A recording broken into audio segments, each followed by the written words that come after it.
Did you ever see the joint when it was a white guy? I think it's in L.A. He started being with the Crips, right? So he got his 2 black friends. They got his dad Mercedes-Benz, and they did the drive-by to kill somebody. I heard about this, yeah. And the 2 black guys went to prison. Yeah, the white guy got off. They said, the judge said, well, he's too privileged to know what his actions was doing. He been living a too privileged life, so that he won't be able to take jail. And he beat the case and went home. I said, yo, that was some bullshit. That was insane. I said, that was insane to me. But just show you like, if you know the world not fair, right? And there's certain things you can't do that somebody else might can do. You gotta just live with that and just do accordingly things that you know is.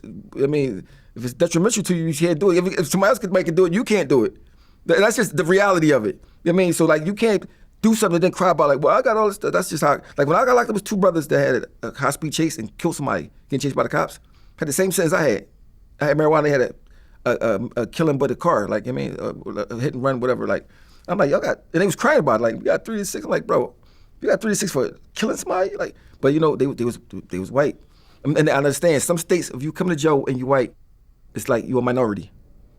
Like some states you go in there, it's like even or it's more white people, but in Pennsylvania, you'll be a minority, like for sure. So if it's 400 people on the block, I say maybe 5 white.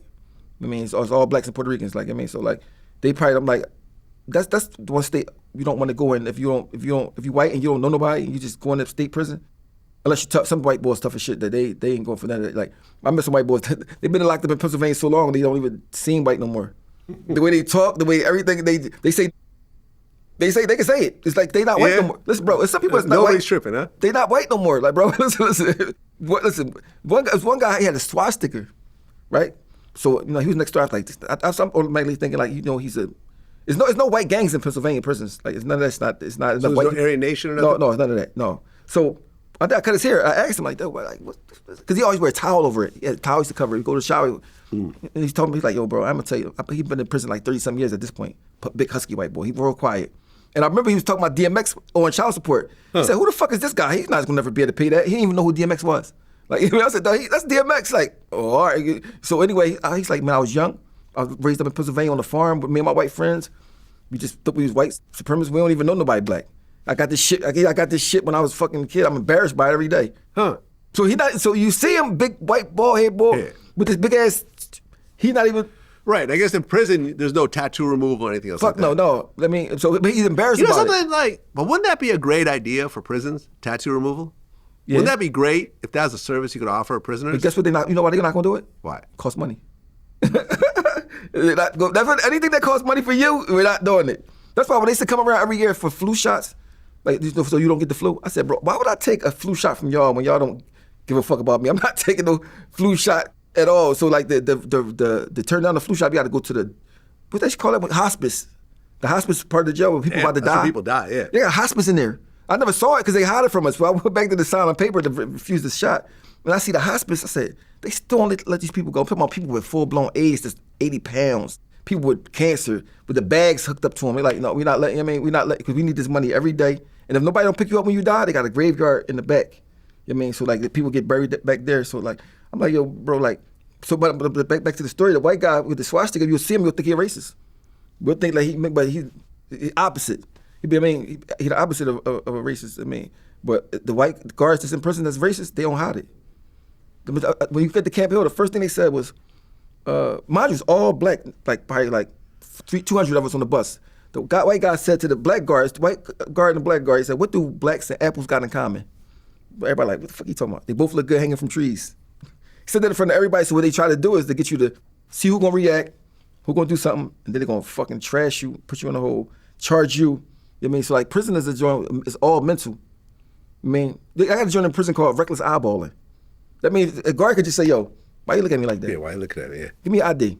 But a lot of times they just use that they don't like you and just make up whatever. You know what I mean? Give me an ID. So in jail, so imagine if you get a write-up, you don't go home. So if say you got 5 to 10 years, and you go to parole for your 5th year, and you get a write-up for anything, you're not going home that year. You gotta wait the next year. So some guards, if they don't like you, they just like, give me an ID. If they tell you to get your ID, boys like, oh my God, this shit is, you know what I mean? And there's nothing you could, one time it was raining, pouring down raining, and I'm walking outside, because you gotta go from one block to another block. Almost get to the door, the guard like, mind you, you got a rain jacket on, a rain hat, all this shit. I got on a t-shirt. I'm soaking wet, because you can't run. You're not allowed to run. Like, so I'm trying to walk fast, like, yo, come here. I'm like, so I'm walking back to this girl, like, go around this way. He waited till I get all the way to the door. It's like a block. So he wanted me to see my reaction, and I almost fed. So I'm sitting there, give me an idea. I said, oh my God, this nigga about to write me up. He wanted me to just say anything. So it's like they play mind games with you to see, like, cause they don't give a fuck. You'll stay there forever. I mean, they little town they from, they don't care. But you get to be around people that's racist for real. That's like, yo, they don't give a fuck about how niggas. If you do anything, you man, it's people that been in the hole since the 70s and 80s in Pennsylvania. In the hole? In the hole. I said, I had to cut their hair. Go back, mind you, the hole in Pennsylvania and Dallas is no AC. No air conditioners. So it's bars and it's glass on top of the bars. So niggas be back there in the underwear. So like the people in the hole get a cut like every 6 months. You get a haircut every 6 months. Yeah, you don't get to come out. So they just show up like woolly mammoths, pretty much. Yeah, and it stinks like they eat. And if you say you're in the back of the hole, starting trouble still. You eat a loaf, something called a loaf. They just put some shit in there and make it like a loaf of bread, and they just give it to you once a day. And that shit stinks. So that shit is like. So every time I used to cut hair in the hole, I was like, yo, this shit. So one guy here I used to cut. He was in the hole like since probably before I was born, right? Or maybe like when I was a kid. When the TV playing, you can't see it, but you can hear it. He know every commercial. You say it with it.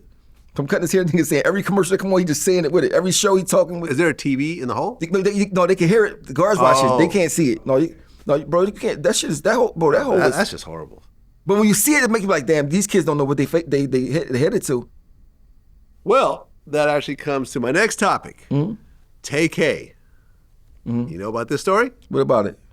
Tay-K just got sentenced to 80 years. 80?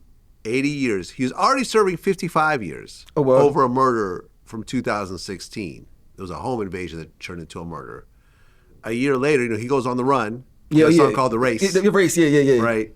So he's rapping about what he's doing. So he tried to rob his cameraman, ended up killing him. This guy named Anthony Saldivar. So he got 80 years on top of the 55 he's already served. But once you got 55 years, the 80 don't really make a difference. Right, because it's going to be concurrent probably. It don't even matter if it wasn't. You're not getting out. Once your mind just got to click it that I'm not getting out. Right, I actually made a tweet that went viral, got like over 1 million views. I said, Tay-K is getting released in the year 2105. He'll be 104 years old. But keep that in mind when you decide to crash out over some stupid shit. All you got to do is look at the guy that was, I told you last time, the guy that was in Pennsylvania prison, the longest serving juvenile. He was in jail in 1952, got out a couple years ago. Yeah, we talked about it last time. So that alone to show you, imagine if you go to jail 15 and they don't care about you being 15. 15 years old and you get out, you're 80. I mean, that's a story to make you be like, all right, well, let me just imagine Pennsylvania, the way they do it, say us three when they did a murder. I did it, but y'all was just there. Y'all get life too. We all get life. Even if y'all ain't pull the trigger, y'all gotta prove that y'all ain't know I was gonna pull the trigger. Or if we was doing a robbery or something, it don't matter if y'all knew or not, we all get life. So a lot of people in jail, like, got conspiracy, doing life for conspiracy. So when one murder can get 10 people life, I mean, so it's like the law in Pennsylvania is kind of crazy. So like, say me and you, I'm gonna give you a story. Say me and you in a car, I'm driving. You in the passenger seat. We see a motorcycle. You get out and take the motorcycle, and you leave. The boy on the motorcycle call the cops and say my car, they carjacked him for his motorcycle. The cops see me, chase me, I crash and kill some kids. You on a motorcycle, you go on, you got away. They lock me up for murder, but then they come get you 6 months later for the murder too, even though you wasn't even there. They say it all happened in the same string of actions that killed I didn't crash and kill people. You wasn't even in the car. My man got life for that.